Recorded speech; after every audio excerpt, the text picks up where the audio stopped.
I'm just going to start off, and we are going to attempt a live demo, so fingers crossed for that one later on in the presentation. I'm just going to start off with looking at the sort of market overview for video conferencing. I mean, I guess lucky enough or unlucky enough to have been in this industry for quite some time. And, video conferencing is nothing new. People have been talking about it for many years.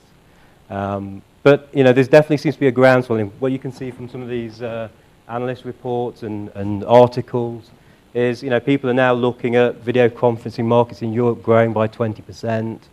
Allegedly, 75% of all companies will adopt video conferencing by 2012. Now, take that information how you want, but this is not data. This is data that's been pulled from various industry sources. So I guess what's changed? When I used to go to trade shows in the 80s, people would show a video phone talking over 2 B channels of ISDN and very patchy quality. Things have moved on since then. Things like Skype have come along, and they've sort of got users used to using video communications. They're used to sort of looking at each other. You also have, the iPhones come along with the front-facing cameras, and now you have people using FaceTime. So the hardware is becoming available, the bandwidth is becoming available, and people are starting to use it not only at home but also in business. And really, the smartphones are really driving a lot of this. You can sort of see the figures here in terms of the market for mobile-based video calls to eclipse 1 billion by 2015. So this is rapid ramping up of video technologies. So one of the things that's really driving it is the video endpoint support. And I'm going to sort of break this down into sort of 3 sort of categories. And there are others. We've just been talking at the front here about conferencing rooms and conferencing suites. First one I'm going to talk about is the soft phones. So readily available, they're relatively inexpensive. They use your host computer's microphone, webcam. I think for about $50, you can download the Counterpath video soft phone. There's an open source alternative, which is the Lin phone, which is the one at the bottom. They're available on both Windows, Linux, MacBooks. So there's a wide range of, very inexpensive because they're utilizing the hardware that's on your computer. Also, we have mobile clients. We've just discussed the fact that the iPhone now has a front-facing camera, as does the iPad, as do things like the Samsung Galaxy and all the Android phones. They're all sort of following the same format. And the front-facing camera is there for one purpose, and that's video calling. There's a few options available in the market today in terms of sort of standard SIP video phones for the iPhone, iPod, and iPad is the VIPI by VoIP Switch. And on the Google Android phones, then there's also VIPI, but also Lin phone runs on there. And there are others as well. And then, if you walk through the show floor, you'll see many vendors there. You'll see Grandstream, you'll see Polycom, all of which do off-the-shelf SIP video phones. So really the problem then becomes, how do we connect all these video phones together? We have SIP video phone running on our iPhone. We have one running on our Bria on the desktop, or we have one on our physical phone. Now, there's some real challenges in that. There's different video codecs in the marketplace, just the same way as there's different audio codecs. So this is where transcoding comes in. So transcoding really allows you to effectively communicate between video endpoints using 2 different codecs, be it 263, MPEG-4, or H.264. Then there's transrating. All these different endpoints can communicate at different frames per second, bits per second, and being able to sort of get a phone that's talking at 30 frames per second talking to one that's talking at 6 frames per second. This is this function of the transrating. And also, there's physical differences. The screen size on an iPhone is different to the screen size on your laptop, different to the screen size on the desktop. There's some common formats there in terms of sub-QSIF, QSIF, SIF, and VGA. Also, you can start talking about HD video for 720p and above.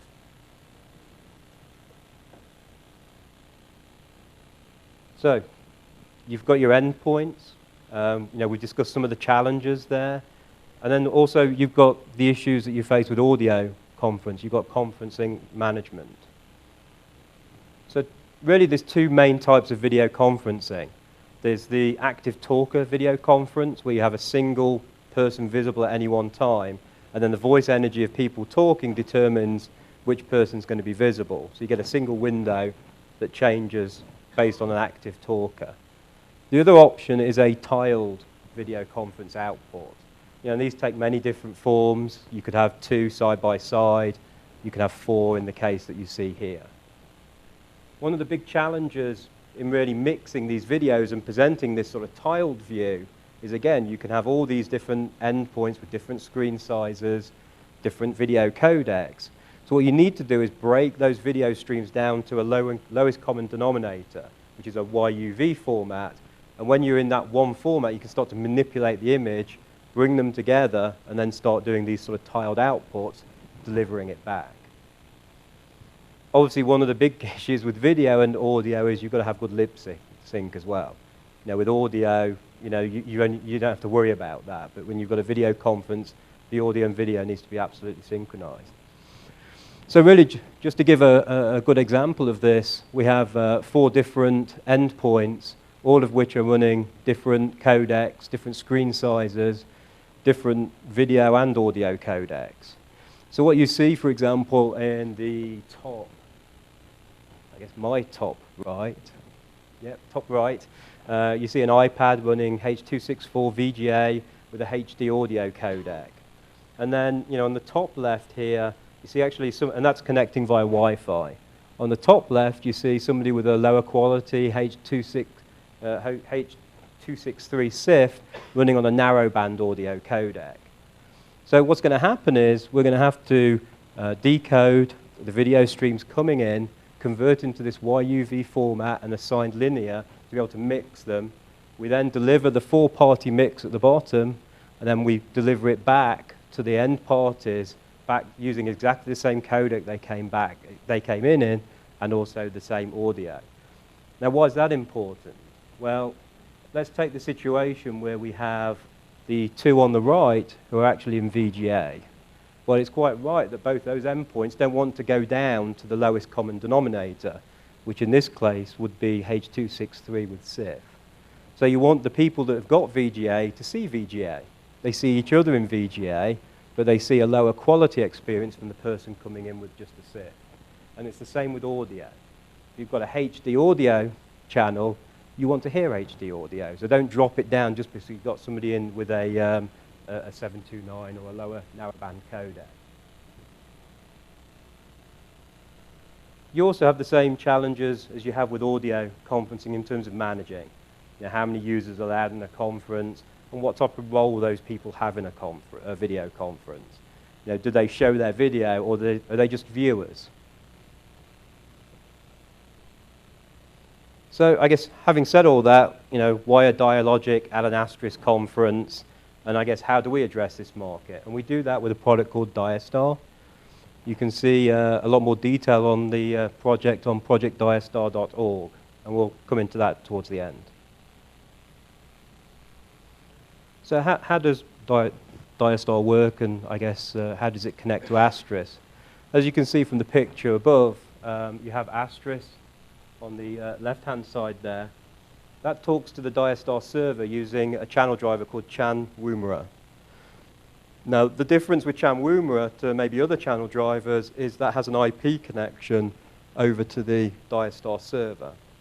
So this allows you to either run them in separate boxes, so you can keep your video conferencing platform separate to your Asterisk.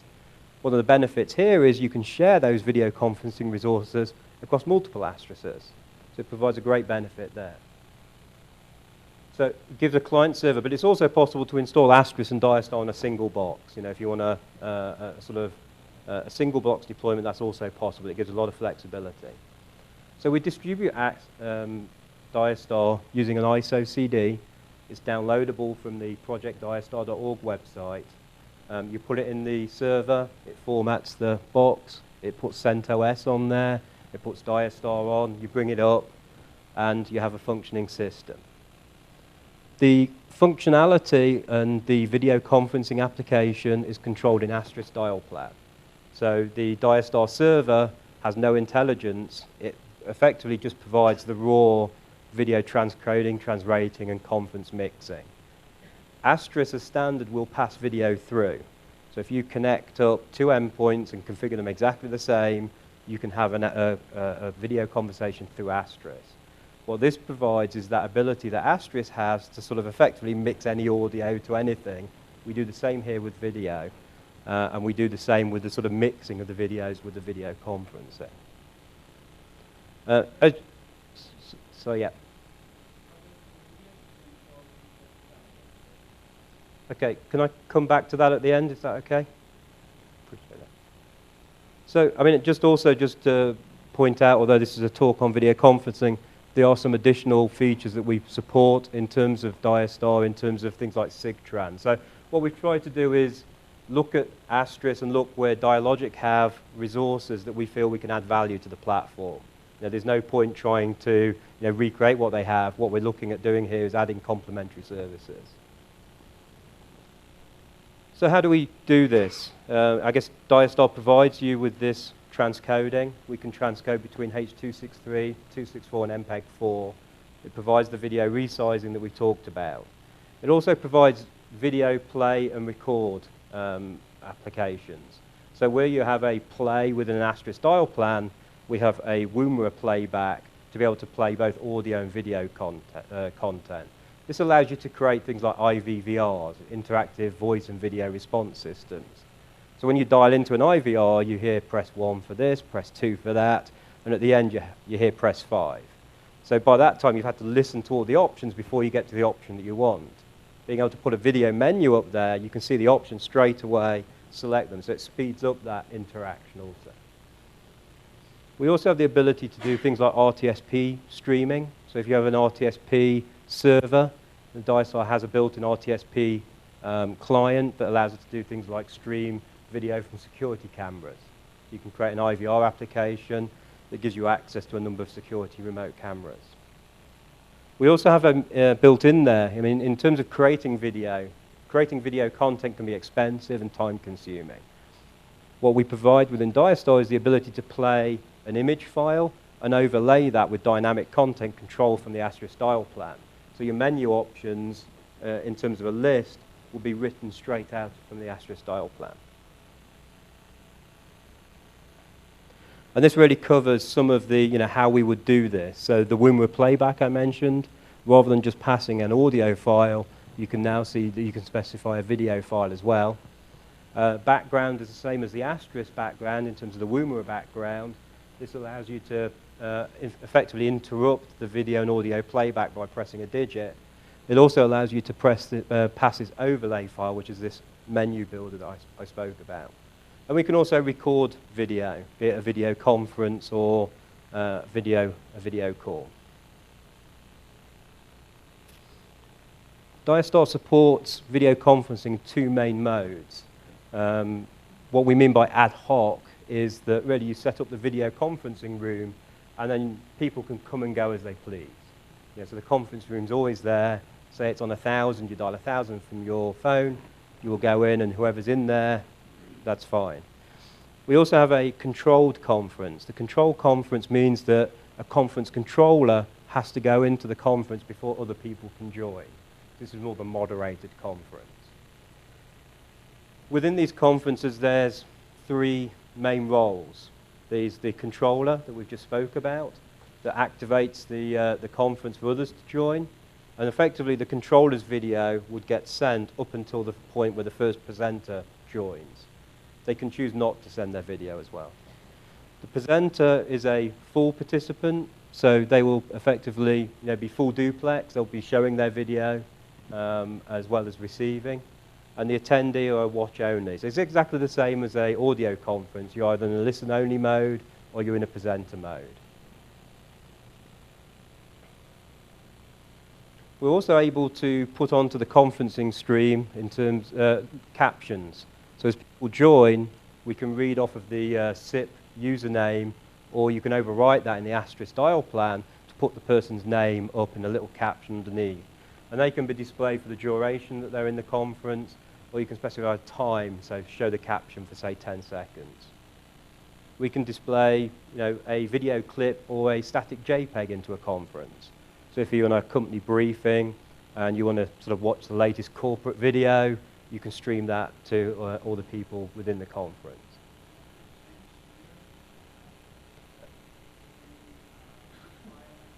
Absolutely. So what you can do, for example, is you can define it as a static. So when you define the conference room, you can define what the layout is. Or as the first person goes into the conference, you can specify, and I was just going to come to that, how you actually do this. So, in terms of within your Asterisk dial plan, you specify the dial command. In this case, we're using Chan Woomera, so you specify Woomera as your technology. And then there's various different components within Woomera. We said we supported SS7, so in that case, you would type SS7 as your technology if you wanted to dial out on SS7. In this case, we're talking about conference. You specify conference as your technology. You specify the conference room, in this case, conference room 1. And then you can specify different options at the end of that. So you can specify the role for the individual, whether it's a presenter or an attendee. You can specify the tiles. So in this case, we're going to go for a 6-tile layout. You could specify 0 as your tile setup. And when you specify 0, the conference auto grows. So you can see the tile layouts that we support currently. And in fact, there's one missing to there. We support the single tile. There's actually a 2-tile, which is a side-by-side. We then have the 4, the 6, where you've maybe got a single presenter with people adding some content of smaller participants around the outside, and the 9 same size tiles across. So if you specify the 0, as the first person comes in, you'll get the 1-tile view. As the second person, it ships to 2. As the third, it goes to 4. As the and you can see the 5th, it will go to the 6th tile. And as they leave, it shrinks back down again. So you can do it by pressing 0, or you can effectively re-tile by specifying the tiles in the dial string. As each party goes, you can change it manually. You can also change the position. So as you go in, you can specify the position. So if somebody wanted to be position 1 in the 6th tile, even if they're the third person in, you can specify position as they go in. So that's pretty much all there is to it from your Asterisk dial plan in terms of creating your video conference, a single dial command for each party that goes in. So if you want to create a video conferencing application, maybe that requests a PIN, looks up a database, that's all done in Asterisk that you're familiar with in the dial plan. When you actually come then to want to connect them in, then this is where you would use the dial command to select the conferencing room that you're going to use. So I guess now we're going to try the live demo, so fingers crossed, folks.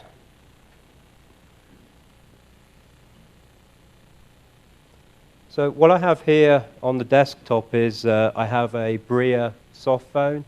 As I mentioned before, this is from Counterpath. We don't do endpoints. Our whole philosophy here is to be open standard, SIP, video. So this is something you can download off of the internet from Counterpath. Sorry? This is the paid-for version. You can use Linphone, which is an open-source SIP video client, which is free of charge, an open-source project. As I say, for us, it's just a SIP endpoint. In this case, what I'm going to do is I'm going to dial in.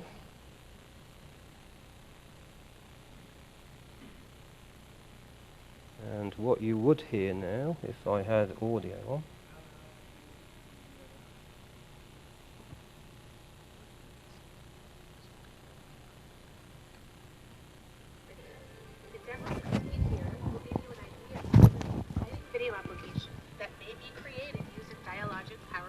if you can hear this. You've reached the coolest of the Power Media demos. Video my own Wi-Fi box down here. So I mean, so this is an example of the, we talked about these playing a JPEG and then menu options using the overlay. So this doesn't involve any video production on my part, which is good because I'm no good at it. In this case, I have 5 options. Option 1 joins me straight into an ad hoc conference, so that's what I'm going to go for. Speakerphone, let me turn that off. Send here, And there I am. Okay, so the gentleman to my left is John Hermansky, and he's got a application on an iPad, and also we have one that runs on an iPhone as well. And these are the ones I mentioned in the start off. So this is the VIPI from VoIP Switch. So we can see now we've been joined by John. Maybe John wants to give that to somebody in the crowd. Not to keep, obviously, that is my personal one. So.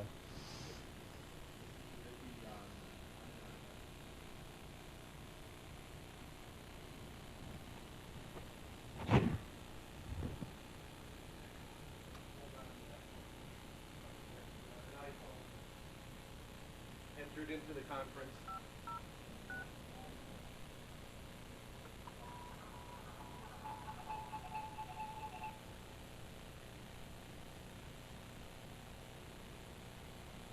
Okay, so somebody else can maybe take a look at where did the iPad go? We'll go this side this time.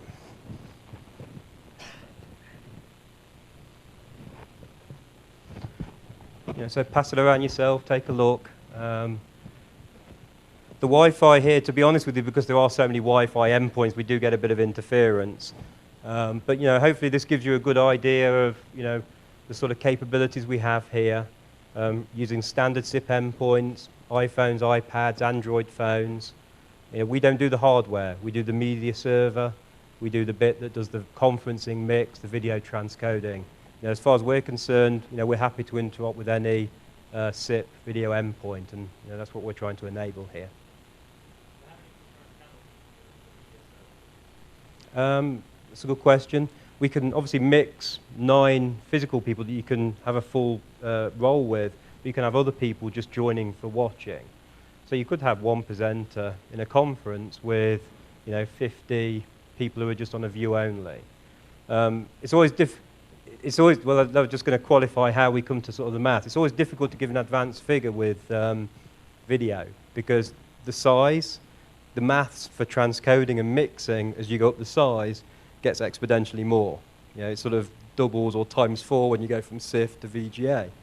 So, DiaStar as such can handle up to, probably 256, even more than that. There's no hard limit. It's down to the CPU. We don't provide, everything we do here is software. This actual demonstration is running on my laptop on the floor. It's a Windows laptop that's running VirtualBox, Oracle's VirtualBox, that's then running the DiaStar CentOS Linux. So you can see we're happily doing VGA video conferencing here, off of a relatively inexpensive laptop running a virtual machine. It's not even dedicated hardware. Once you get to VGA, I'd say you're up to about 20 ports of VGA with a fairly high frame rate. So the frame rate has an effect, the size has an effect, the bit rate has an effect. So it's not an exact science, but there is no hard limit. It's whatever the hardware can handle. And bandwidth in your servers is also important. Sorry.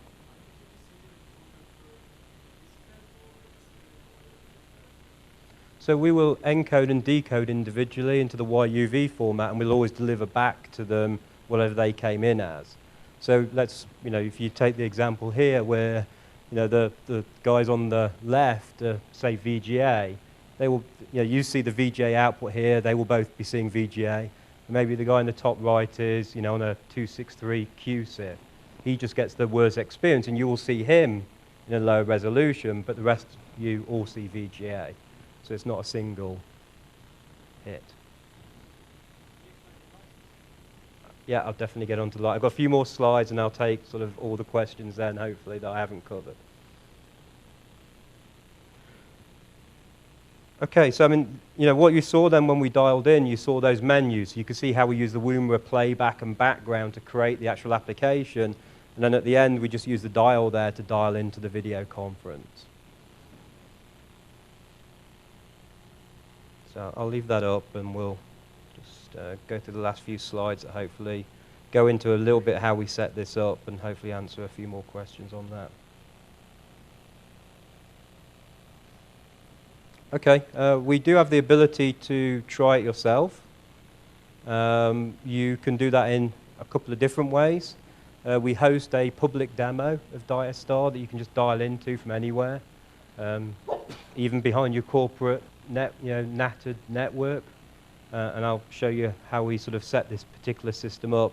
If you go to project.diastar.org and select the demos section from the main menu, there'll be instructions there how to use your own SIP video phone and interact with some of the demos we have. We have a nice animal conference there where you get joined by a few talkative friends. As you can see, John's enjoying himself in there. This is how the public demo that we've set up looks like. So, effectively, you can come in either via Wi-Fi or you can come in via a 3G data connection. Doesn't matter to us, it's just data. Might cost you a bit more on your data plan, depending on how much, if you've got unlimited data or not. Sorry? Absolutely, yep. Yep. Via Wi-Fi or via a data. So if you've got an iPad with a 3G data connection, you can join via that. Or if you're on your home network via your Wi-Fi, you can join on that. Yeah, it's any SIP video. But also 3GPP mobile video as well. 3G 324M mobile video, I guess, which is more of a European thing rather than maybe North American. That's good. I've got inclusive video calling. I've now got someone to call. There you go. Oh, hey, you should mention Flash. Yeah, I'm going to get to that. So we also have a Flash plugin, as John's just mentioned.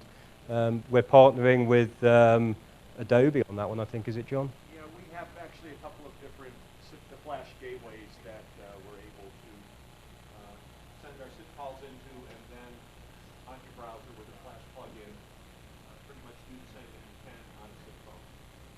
Okay. So that alleviates the need for downloading a SIP phone. Everybody has a Flash plugin, right? And one of the big issues we had in pulling this together was NAT traversal. When you get into SIP trunking, you're probably all familiar with these sorts of problems.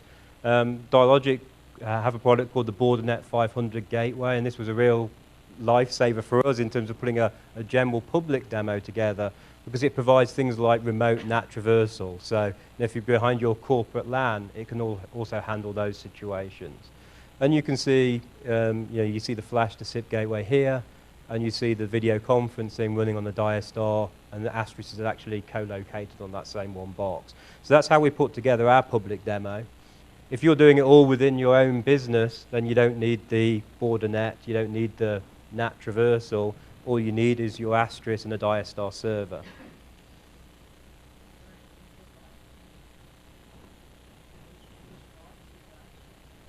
It's the top left, the video conferencing demo, DiaStar server, Asterisk application. Yeah, they can both be on the same box, or you can put them on separate boxes because we have that WUMRA network protocol.